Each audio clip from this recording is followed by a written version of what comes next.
La mort d'Anissé Ekane fait parler de lui dans toutes les presses. Mais la réaction qui m'a un peu surpris, c'est celle de l'Union européenne. Je vous prie de suivre jusqu'à la fin et on laisse un commentaire. Nouveau rebondissement judiciaire après la mort en détention de l'opposant Anissé Ekane. Sa famille, par l'intermédiaire de ses avocats, demande la suspension immédiate de l'autopsie prévue ce matin par les médecins légistes de l'État. La défense dénonce une procédure non contradictoire dans un cas de mort suspecte où les agents de l'État sont, selon eux, fortement soupçonnés. Une équipe d'avocats incluant des conseils français a été mise en place. Elle aura pour mission de choisir un expert indépendant et de lancer toutes les actions judiciaires nationales et internationales. La vérité sur cette mort se cherche désormais aussi devant les tribunaux. Un rappel, le ministère de la Défense a annoncé l'ouverture d'une enquête sur le décès d'Anissé Ekane survenu à l'aube du 1er décembre au centre médical militaire de Yaoundé. Selon le communiqué, le septuagénaire arrêté fin octobre pour des infractions graves est mort des suites de maladies après plusieurs semaines d'hospitalisation. Les autorités affirment qu'il bénéficiait d'une prise en charge médicale conjointe, militaire et personnelle, ainsi que de suivi dans des hôpitaux civils. Le communiqué adresse les condoléances de l'État à la famille et promet une communication ultérieure sur les conclusions de l'enquête. La dépouille se trouve actuellement à la morgue de l'hôpital central de Yaoundé. Mais une interrogation qui frappe. Dans quelles circonstances exactes est mort le leader politique Anissé Ekane? Le président du Manidem a été arrêté en état de maladie et déféré Manu Militari à Yaoundé. Ses conditions d'interpellation, de transfert, de détention et d'hospitalisation ont aggravé son état. La détérioration de sa santé a même fait l'objet d'une folle rumeur de sa mort il y a quelques semaines. Il était accusé des faits de rébellion et d'hostilité à la patrie pour contester le verdict du Conseil constitutionnel et reconnu la victoire du candidat Issa Tiroma Bakari à la présidentielle du 12 octobre dernier. Qui a donné l'ordre d'interpeller Anissé Ekane et son compagnon d'infortune Diokan Tchameni de l'Union pour le changement? Qui doit être tenu pour responsable de sa mort? Jean Pochouniat. Du mouvement africain pour la nouvelle indépendance et la démocratie, Georges Anissé Ekane fait partie des figures emblématiques de l'opposition qui ont marqué la scène politique camerounaise de la décennie 90 jusqu'à sa disparition ce lundi 1er décembre 2025. Depuis quelques années, ce nationaliste dans l'âme meurt en détention à Yaoundé dans une cellule du secrétariat d'État à la défense chargé de la gendarmerie nationale. Le combattant de la cause nationaliste et panafricaniste y avait été conduit Manu Militari après son interpellation à Douala le 24 octobre dernier, dans la foulée des manifestations de la crise post-électorale du dernier scrutin présidentiel au Cameroun. Membre de l'Union pour le changement et soutien inconditionnel au candidat Issa Tiroma Bakari, autoproclamé président élu du Cameroun. Anissé Ekane et d'autres de ses camarades de lutte sont accusés de faits d'insurrection et de rébellion pour avoir reconnu publiquement la victoire du leader du FSNC à cette élection à la suite de la proclamation des résultats officiels par le Conseil constitutionnel, donnant vainqueur le candidat Paul Biya du RDPC. Un verdict contesté par certains leaders de l'opposition, à l'instar de la présidente Patricia Toma Inondamjoya de l'Union démocratique du Cameroun. Et la disparition de cet UPCiste de souche soulève désormais moult interrogations sur les conditions de son arrestation et sa détention au centre du commandement de la gendarmerie nationale pour y avoir été admis sans ménagement de son état de santé précaire, relatait un de ses avocats, Maître Emmanuel. À la suite de cette rumeur persistante, Maître Emmanuel Sim dénonçait déjà les rudes conditions d'hospitalisation qui ont détérioré l'état physique et mental de Georges Anissé Ekane, tenu loin de toute affection familiale au moment où il en avait le plus besoin. À son passage devant le Conseil constitutionnel, lors du contentieux sur les rejets de candidature, dont celle de Maurice Kamto, investi par le Manidem, Anissé Ekane faisait une déclaration publique qui semblait présager sa mort, mais une mort visiblement précipitée par une arrestation et une détention d'1 mois et 6 jours au CED. Anissé Ekane est mort. Qui a donc donné l'ordre d'interpeller cet opposant politique malade en le privant de ses kits médicaux qui le maintenaient en vie? Le dénonçait à tue-tête ses avocats, qui portent désormais sur sa conscience la culpabilité du décès de cet homme de conviction qui ne défendait que ses idéaux d'un Cameroun et d'une Afrique totalement libre et indépendante. Militant engagé à l'Union des populations du Cameroun en 1973, à la suite de l'assassinat du dernier leader nationaliste Ernest Ouandié, fusillé sur la place publique à Bafoussam le 15 janvier 1971. L'emblématique et charismatique homme politique Anissé Ekane a été de tous les grands combats pour la libération du Cameroun, du néocolonialisme sous Amadou Ahidjo, courant la décennie 70. De même, des luttes sous le régime Biya pour l'instauration d'une vraie démocratie dès les années 90 et la défense des libertés civiles et politiques de ses compatriotes jusqu'à son dernier soupir à l'âge de 74 ans. En partie historique, le Manidem annonce la mort de son président avec une profonde douleur. Il attribue le décès à la répression colonialiste du pouvoir de Yaoundé. Le communiqué appelle à la mobilisation et promet qu'une juste réponse populaire interviendra. Le parti jure de maintenir le cap vers la libération totale du pays. Le président du FSNCI, Chiroma Bakary, lui rend un hommage personnel et solennel. Il salue en lui un frère, un pionnier et l'un des architectes de la transition démocratique dont la plateforme aurait permis l'élection présidentielle de 2025. Tout en présentant ses condoléances, Chiroma dénonce un régime qu'il accuse d'humiliation et de brutalité et lance un message aux proches des prisonniers politiques. Vous n'êtes pas seul, dit-il. Il conclut par une promesse. Le sacrifice d'Anissé Kane, dit-il, ne sera pas vain. Le moins qu'on puisse dire, c'est que l'indignation enfle. Avocats, opposants et figures politiques pointent la responsabilité de l'État. L'émotion tourne pratiquement à la colère après ce décès en détention d'Anissé Kane. Pour Maître Aliscom, c'est une tragédie immense. Maître Akiremouna parle d'une blessure qui s'ajoute à une blessure. Quant à Mamadou Mota, président par intérim du MRC, il va plus loin et qualifie cette mort de crime d'État et d'homicide par omission. Ces réactions indignées se multiplient ainsi depuis l'annonce du décès en détention du leader du Manidem, Anissé Kane. René Marquez nous fait le point. The death of Anissé Georges Kane, president of Manidem, has set tongues wagging within the political class and the judiciary. Barrister Liz Nkom, expressing shock at his passing, described it as an immense tragedy for the country and a national disgrace. She praised Kane's courage, dignity, and commitment to the fight against authoritarianism, calling him a true leader. Another legal heavyweight who joined in paying tribute to the late Ekane Sakere-Muna. Barrister Muna described Ekane's death as a wound upon a wound for the nation. Coming amid controversy and repression, he criticized the government's treatment of Ekane, questioning the country's values. Muna affirmed that Ekane's struggle will continue to inspire the fight for freedom and justice. According to the interim president of the Cameroon Renaissance Movement, Mamadou Mota, Ekane's death amounts to a state crime. He alleges that the government deliberately denied Ekane medical attention, which led to his death. Mota describes Ekane's passing as homicide by omission and blames the UN and certain foreign countries for supporting the regime. Paying tribute to the late Ekane, government spokesman René Monesadi expressed sadness over his death, describing him as a friend. Prominent Cameroonian human rights advocate Nkongo Felix Agbo-Obala, while mourning Anissé Kane, called for humanitarian review of all politically related detentions following the death of the Manidem leader. Agbo-Obala emphasized the need for reflection and reform, highlighting concerns about overcrowding, limited access to legal representation, and inadequate healthcare in detention facilities. Réaction immédiate et sans équivoque, l'Union pour le changement, l'UPC, affirme qu'Anissé Kane a été froidement assassiné dans les geôles du régime. Le communiqué dénonce la confiscation de ses appareils médicaux malgré les alertes répétées de ses avocats. Le mouvement exige une enquête internationale pour établir les responsabilités et jure de poursuivre le combat. Le parti d'opposition SDF, le Social Democratic Front, réagit avec tristesse et émotion. Le SDF salue la mémoire d'un leader engagé de la lutte démocratique. Compte tenu des circonstances sensibles, il exige la mise en place d'une enquête indépendante, transparente et impartiale pour établir les faits et les responsabilités. L'UDC de son côté, l'Union démocratique du Cameroun, autre parti historique, fait part de son indignation après la confirmation de la mort en détention d'Anissé Kane. L'UDC interpelle sans délai le gouvernement pour qu'il fasse toute la lumière sur ces circonstances. Elle réitère sa demande de libération de tous les détenus politiques. Une voix appelle à la compassion et à la réconciliation. Dans un communiqué de presse, Maître Agbo-Obala présente ses condoléances et invite à réfléchir au coût humain de l'incarcération prolongée. Il demande un examen humanitaire des cas de détenus pour des raisons politiques ou de conscience, notamment soulignant que cela pourrait panser les plaies et promouvoir la paix. Mort à 74 ans, Anissé Kane reste l'une des grandes voix de la gauche nationale camerounaise, marquée à jamais par l'exécution d'Ernest Wandi en 71. Il entre très jeune dans la lutte démocratique. Pour ses camarades interrogés par Julien Atada, ce choix n'était pas un virage, c'était la continuité logique d'un combat mené toute sa vie.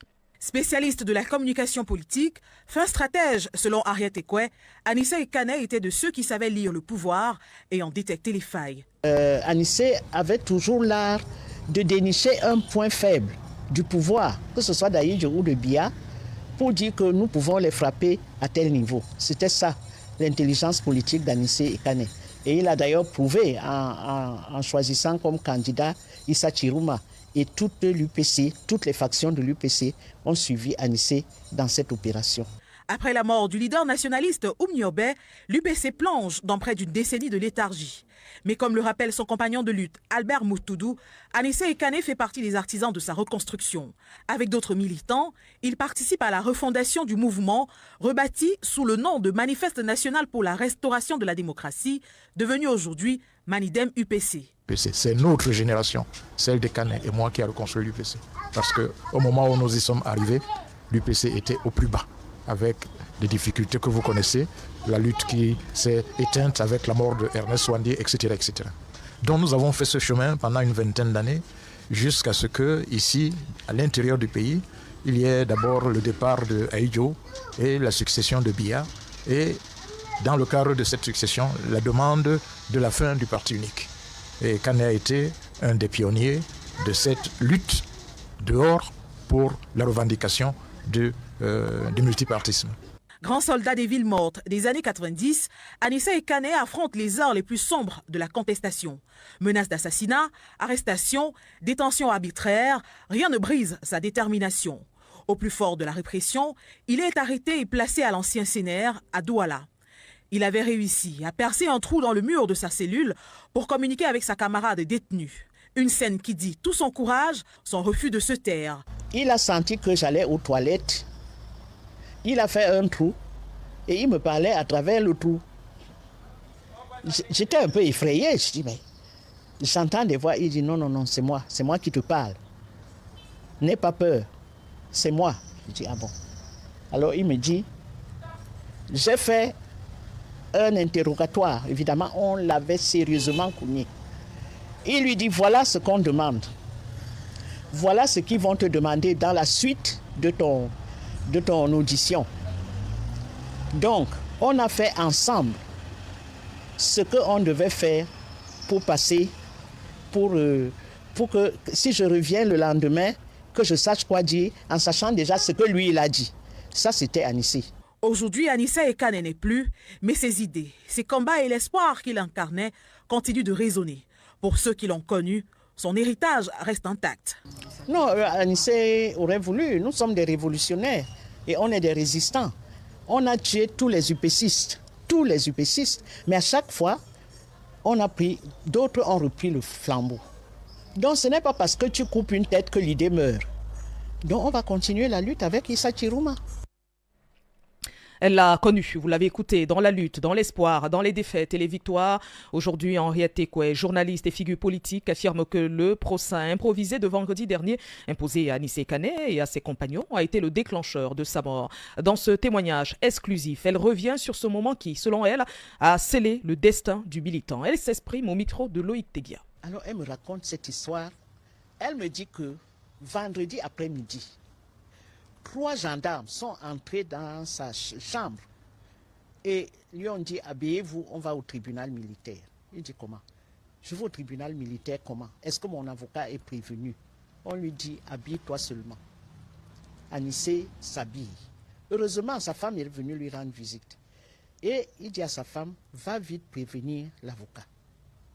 Quand ils sont sur le portail, c'est là qu'ils voient que on a fait venir Ndjekam et Abba Oyono pour entrer dans le fourgon pénitentiaire. Ils vont donc au tribunal. Sa femme a alerté l'avocat, Maître Méli, qui est arrivé tout de suite. Il demande au commissaire du gouvernement, comment vous pouvez extraire mon client de l'hôpital, de l'infirmerie, pour l'amener sans l'assistance de son avocat. Bon, c'est là que Anissé fait un malaise grave, près de la mort. On le ramène vite, on le ramène à la maison, dans sa cellule. Mais entre les deux, entre vendredi et lundi matin, sa femme n'a pas pu le joindre parce qu'elle aussi, son mari n'a pas de téléphone. Son mari a même demandé d'avoir le papier pour écrire. On le lui a refusé. Et c'est difficile pour un révolutionnaire de ne pas pouvoir écrire. Voilà. Donc c'est ce matin qu'elle aussi apprend que son mari est mort. Voilà. Choquée comme plusieurs par la nouvelle de ce décès en détention, la délégation de l'Union européenne au Cameroun a réagi via un communiqué. Elle présente ses condoléances à la famille, au parti, le Manidem, saluant la disparition d'une figure majeure du pluralisme politique. L'Union européenne a dit prendre acte de l'enquête annoncée par le ministère de la Défense, mais rappelle fermement que les autorités ont l'obligation de garantir la sécurité de tous les acteurs politiques. Elle dénonce les violences et violations des droits humains récurrentes et réitère son appel à la libération immédiate des personnes détenues arbitrairement depuis l'élection présidentielle. Militant de la première heure, président du Manidem Anissé Kane s'est donc éteint hier à Yaoundé. S'il était plus connu des milieux engagés que du grand public, sa parole libre et son combat constant pour la justice sociale ont marqué les esprits dans les rues de Douala. Yaoundé, au Kribi, anonyme mais citoyen, salue la mémoire d'un homme intègre, fidèle à ses convictions jusqu'au bout. Théodonto. Décédé ce 1er décembre 2025 en détention à Yaoundé, Anissé Kane, président du Manidem, laisse derrière lui l'image d'un homme de conviction, engagé pour la justice sociale et la liberté citoyenne. De lui l'image d'un combattant, quelqu'un qui est mort, n'est-ce pas, avec ses convictions. Et c'est ça le combattant. Un politicien suffisamment téméraire. À un certain moment, il était peut-être un peu violent quand il est fâché, mais aussi modéré, compréhensif, courageux. Moi, je retiens qu'il a commencé son combat par les géoles, selon ce que j'ai lu. Voilà qu'il finit toujours incarcéré. Si son nom était plus familier dans les milieux militants, la rue, elle, garde de lui le souvenir d'un homme droit. Il nous a servi d'exemple. Et nous n'allons pas nous arrêter parce que c'est l'ADN. Parce que depuis 1990, M. Kane nous a prouvé que dans un pays, on ne peut pas seulement avoir de l'argent pour défendre sa patrie. C'est l'image de cet homme qui, à un moment donné de la vie, a voulu sortir le peuple d'un pétrin. Et aujourd'hui, vraiment, c'est avec beaucoup de consternation, nous allons le pleurer. C'est que Kane Anissé, c'était un grand homme politique où il a donné sa place au professeur Maurice Kamto. Beaucoup reconnaissent ne pas bien connaître ses idées, mais tous saluent son intégrité et sa constance. C'est d'abord un camarade de lutte dans les années 90. Je crois que j'ai été à l'école des cadres où il m'a enseigné beaucoup de choses. Aux côtés de lui, il y avait Suzanne Kalalobe, il y avait bien d'autres camarades qui nous ont encadrés et j'ai appris que l'UPC vivait encore à travers eux. Mort dans des circonstances encore floues, et Kane Anissé quitte la scène sans bruit, mais avec le respect sincère de la rue. Un homme que le peuple n'a pas toujours suivi, mais qu'il n'a jamais vu trahir ses idéaux. Tour dans les kiosques à journaux pour ce mardi 2 décembre 2025. Un seul titre à la une du journal Mutation. Anissé Kane, 1951-2025, mort en détention pour le changement du Cameroun. Un seul titre également à la une du Messager. Anissé Kane, oxygène coupé, démocratie asphyxiée, titre le journal. Un seul titre également dans la BTO Tri Hebdo. Anissé Kane, les non-dits d'un procès. Pour le quotidien Émergence de ce matin, un décès d'Anissé Kane, quelle faute a-t-il commis? C'est la question posée par le journal qui revient également sur les régionales. Les conclusions d'Atangandji, on parle de fonction publique, près de 6000 agents radiés et parlant de viande, la production recule au Cameroun. C'est le quotidien Émergence qui nous l'apprend ce matin. Un seul sujet à la une de la nouvelle expression, Anissé Kane, martyr et héros. Pour Info Matin, décès d'Anissé Kane, le ministère de la Défense annonce l'ouverture d'une enquête. Pendant ce temps, dans Cameroun Tribune, on parle d'élections régionales. On attend les résultats, titre le journal, qui parle aussi de décès d'Anissé Kane, le chef de l'État qui presserait une enquête. Et à Douala, le répétiteur encadrait aussi l'épouse. L'histoire est à lire dans le journal gouvernemental. L'œil du Sahel de ce matin, à Ouaza, un mort et 3 personnes enlevées par Boko Haram. Toujours dans le journal, Anissé Kane, vie et mort d'un nationaliste infatigable. Dans le nord, 5 barrages de retenue d'eau annoncés. Logan Birni, le sous-préfet, échappe à un lynchage. Et vaccin contre la polio, 2 millions d'enfants ciblés dans l'extrême nord. Tous ces sujets bien d'autres sont à lire dans l'œil du Sahel de ce matin. Pour le journal Intégration géopolitique financière mondiale, l'Afrique rend monnaie. Le même journal parle d'Anissé Kane, une mort qui accuse toute la République. C'est contenu dans Intégration de ce matin.